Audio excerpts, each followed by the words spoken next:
unasati zvinorwadza chinhu chanyarwadza chinhu handiti yeso ndamusiya pamba apa 2 minutes chete kungobva chete pamba unoona munhu atoini kungodaiso haagari pasi mukangokonana zvezvo kuti makonana makuda kutsiurana kuti arikidza ndingomuonesa kuti asi umwe wangu rikidza ndionesa pamwe pane chodaiso yangu ndamba kwedu wasiya munhu pamba unotoona munhu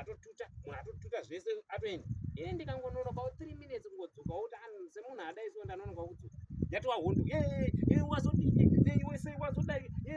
kupopota kwacho ini ndikangozotsiura ini handipopote ndechizama kutsiura kuti madam ona ikata apa madai aitori hondo ndakutoenda pakwedu zvazodai sei wazodibvunzirei zvazodai amashoko ega asikana mwana wanzvadzi yangu ndokuhira tsitsi chaizvo saka iwawo unondodza kuti jesu kusarora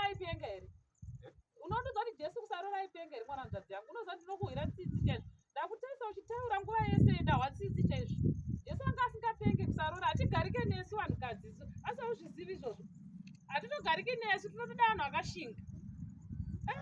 tiri mukuti chimo ndati jesu kusarora hanga asingapengi hatigarike nesu vanhukadzi hatitomboiti hatigarike nesu zvachose ndaona ndokuona tete ofamba zvakanaka ndakatoona ndiri mune plani uchatopera rwendo runo mwana wanzvadzi yangu ufambe mushe